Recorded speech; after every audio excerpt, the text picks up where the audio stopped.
I had a call from Joanne Rougeau and Ray.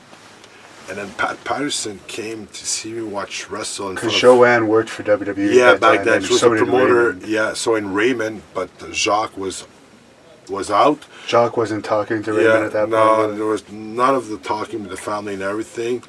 And then I started wrestling the little independent circuit. Even if I didn't have no training really, people were hiring me because of the name and everything. And then Joanne called you. Joanne called me, and I was still wrestling. I was wrestling for WTA. It was in Mascouche in front of 25 people, and then Pat Patterson was in the crowd with a baseball cap, just disguised and just to watch the show and everything. And then after that, I met him shortly, talked shortly, and then Joanne contacted me afterward. I don't know if they had a connection, but who knows.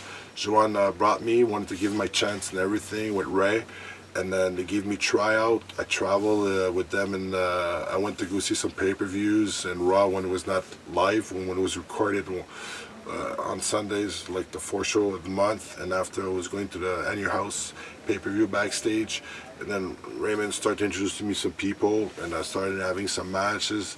And afterwards, I didn't have a full contract back then. It was like kind of an independent contract. There was no development territory. Yeah, no, not even. It was not even existed. After that, when I came, it was developmental contract.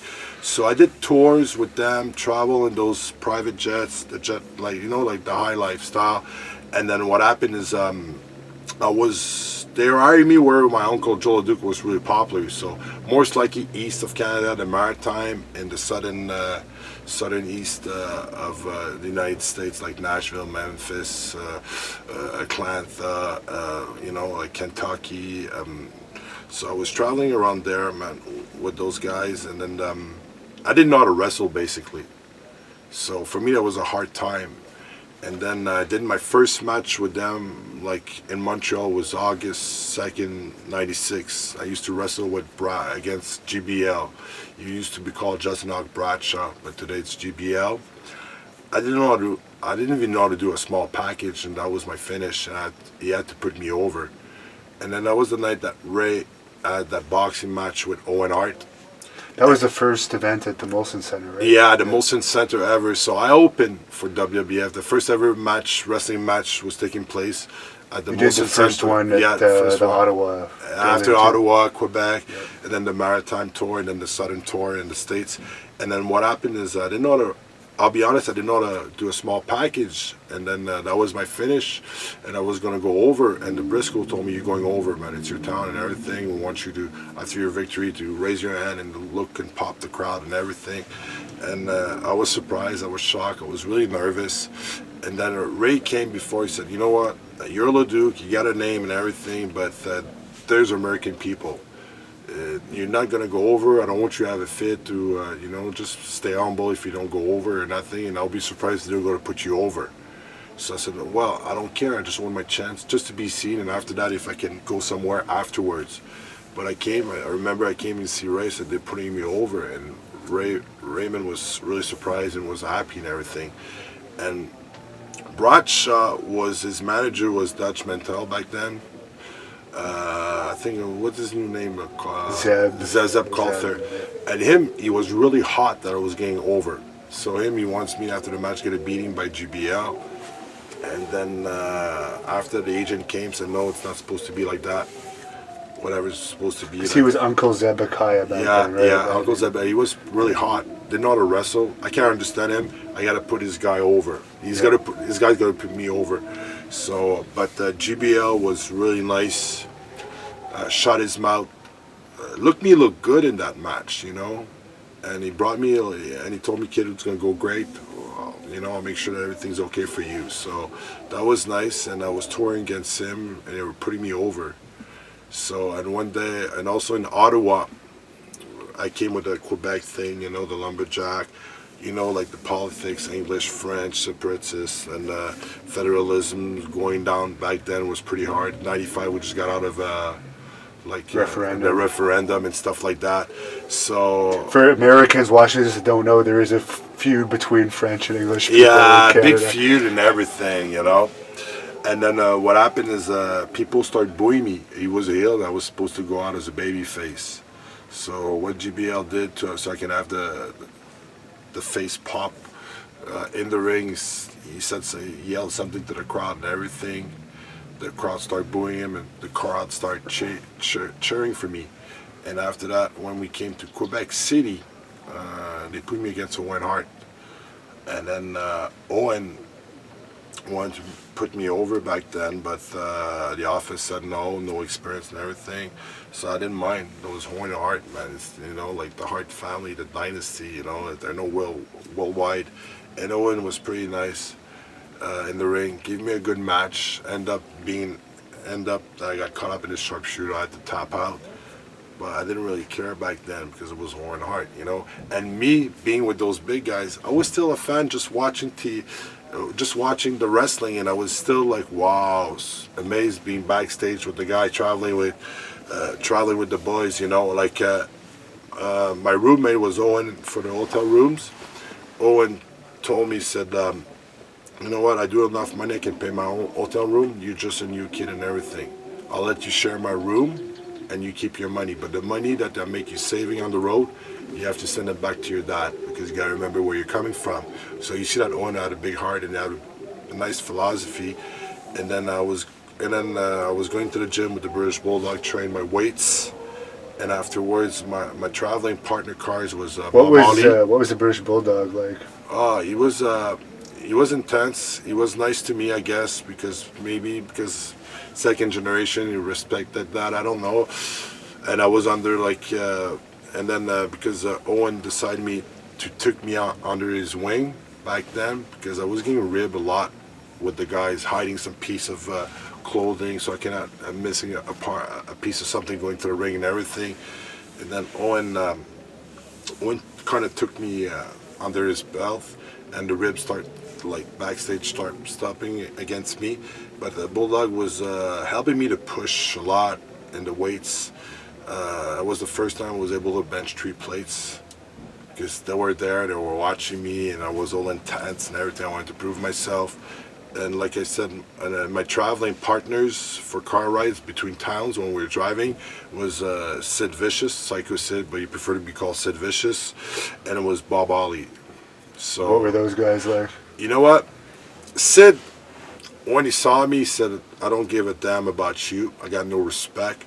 But the only reason why you're driving with me, because I used to be a big fan of your uncle Joe Leduc, and I used to carry. He's from Memphis, yeah. Right? Joe was huge there. Yeah, and then he used to carry to get free in the wrestling show. He used to carry my uncle's luggage to the show, and he used to watch how my uncle was doing interview, mic work, and how he wrestled and everything. So you're just a piece of shit to you, but because of your uncle, I'll take care of you, and you'll be driving with me. And he was buying me dinner on the road, because I was not making much back then, and they were making a lot. So that was kind of nice, though. What was Bob Holly like? Because there's always conflicting stories. Yeah, conflicting stories, but back then he was Sparkplug. Yeah. Oh, Sparky Plug. Yeah, Sparky Plug back then. So that was before he was like the enforcer. Enforcer and everything. So it was pretty quiet, deal, and work hard in the gym and everything, and I guess try to climb up the ladder like everybody used to want to be climb up and everything. And I got another thing there. They put me against the Sultan in the Maritime. Who was Rikishi? Yeah, it was Rikishi and everything. And he didn't have no respect about me, obviously, because I didn't know how to wrestle. Let's be honest. Before, I didn't know how to do nothing. And then during the match was pretty hard, pretty stiff. And he used to give me a straight beating there, man, And I remember Jim Corderas there, he used to be like the referee. I look at him, I said, man, can you do something? He'd look at me. So that's how I learned how it works pretty. So you know what? I started like in the NHL, because your dad was Guy Lafleur. Oh, you just starting your life, will put you first line, hockey player star or whatever, or something like that. So I was caught in between that and everything. You faced Aldo Montoya too, yeah, right? He had to put me over, but Owen he was part of the clique back then. That was the Godwins, Triple H, and Shawn Michael was running the backstage pretty much back then. And the Godwins were part of that too? Yeah, I was traveling with them and everything. And then Owen talked to Aldo Montoya, who's just incredible today. He said, remember where you're coming from. I want you to make that kid look good. We know he doesn't have no experience, but we're going to hook him up something later in the future for him. So just for the time being, just respect the kid and make him look good. So obviously... that was in Hull, right? Yeah, I was in Hull at... where's the Olympic Robert Hall? Gertin. Yeah, Robert Gertin Arena. That was, I think, one of my best match on the tour.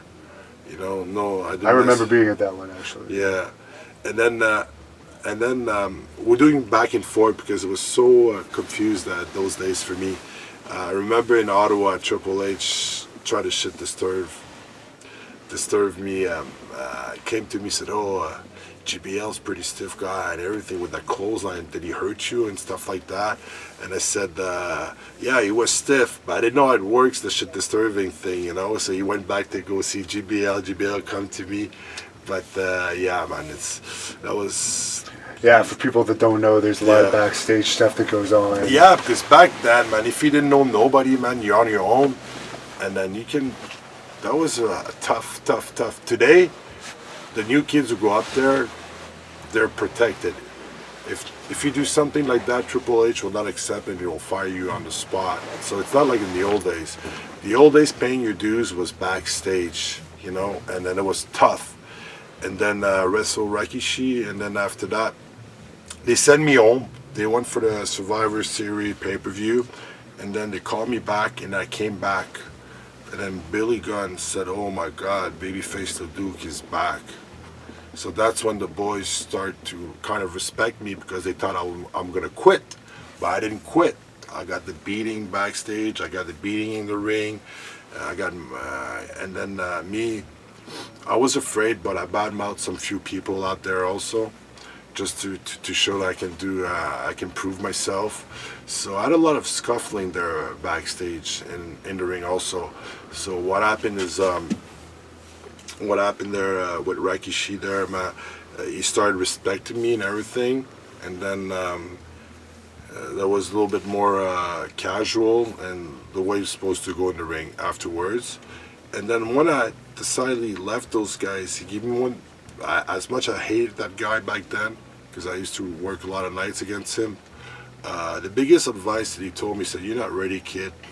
Obviously, I know." He said, "Go learn your craft, and I'll give you one advice and do whatever you want to do with it. Listen, open your ears, listen to every advice. And if you think that advice is good for you, keep it for you. If it's not good, don't say to the guy who's teaching you advice that you don't need it. Just keep it in your ear and throw it in the basket. Even if it's the President of the United States give you that advice, if you think does it fit to you, and it's somebody, a small guy who's giving you that advice, and that advice suits you or fits you better than you, keep that advice and keep it towards you and work with that advice." So it took me many years to understand that, and when I understand that, I kind of understood what he did in the ring. You know, that's the way he used to work back then, you know. And then Owen said, "You want a 6-month, a year career, or you want a 25-year career?" I said, "Obviously I want a 25-year career." So he said, "Kid, you're not ready to be with us. You know, so I'll give you an advice. I'll send you to Bruce Hart, who's my brother, in the dungeon. Go learn your craft. Go learn how to be a referee. Go learn how to be a manager. Go learn how to be a wrestler. So, because if you stay with us, the next 6 months, you'll be burned. You'll quit the business, and you'll never able to wrestle again ever, because you'll be like you'll be looked like as a no good person to use at their wrestling show." So that's what happened.